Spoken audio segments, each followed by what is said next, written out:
ससेवाडीचा शाप भाग 15 ती अजून जिवंत आहे. दवाखान्याच्या कॉरिडॉरमध्ये लालसर प्रकाश पसरलेला होता. भिंतींवर सावल्या हलत होत्या, जणू त्या भिंतींच्या आत कोणी अडकून बसलंय. समर्थ प्रियाचा हात घट पकडून उभा होता.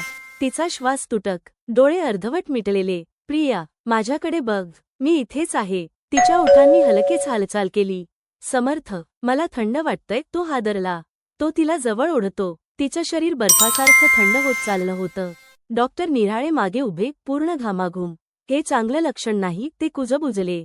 दवाखान्यातली सावली आता तिच्या शरीरावरच टिकून राहू पाहते. दृश्य 2. दवाखान्याची खरी ओळख. अचानक वरच्या मजल्यावरून लोखंडी स्ट्रेचर ओढल्यासारखा आवाज आला. खरर खरर. समर्थवर पाहतो. कॉरिडॉरच्या टोकाला एक स्ट्रेचर आपोआप सरकत होतं. त्यावर कोणीच नव्हतं, पण त्यावर चादर हलत होती. जणू अदृश्य शरीर पडलेलं. प्रिया घाबरून डोळे उघडते. ते मला बोलावतायत. समर्थ जोरात म्हणतो. नको ऐकूस. ते खोटं आहे. पण तेवढ्यात दवाखान्यात एक स्त्रीचा रडका आवाज घुमतो. माझं मूल परत दे. डॉक्टर निराळे थरथरले. ती आहे पहिली बळी. दृश्य 3. प्रियाचं सत्य. प्रिया अचानक समर्थचा हात घट्ट पकडते. पहिल्यांदाच तिच्या डोळ्यांत पूर्ण शुद्धता दिसते. समर्थ, मी तुला एक गोष्ट सांगितली नाही. तो खाली वाकतो. काय? तिचा आवाज थरथरतो. मी त्या रात्री दवाखान्याच्या जुन्या वॉर्डमध्ये गेले होते. एकटी. समर्थ हादरतो. का गेलीस? ती रडत म्हणते. मला कुणीतरी हाक मारत होतं. माझ्या आईसारखा आवाज. ते ऐकताच कॉरिडॉरमधल्या लाईट्स एकदम बंद होतात. पूर्ण अंधार. फक्त प्रियाचा आवाज. आणि तिथे मी एक आरसा पाहिला. त्यात मी नव्हते. अचानक आरशासारखा आवाज. काच फुटल्याचा. दृश्य 4. सावली जवळ येते. अंधारात समर्थच्या पाठीमागे थंड श्वास जाणवतो. तो हळूच वळतो. त्याच्या मागे एक उंच काळी आकृती उभी.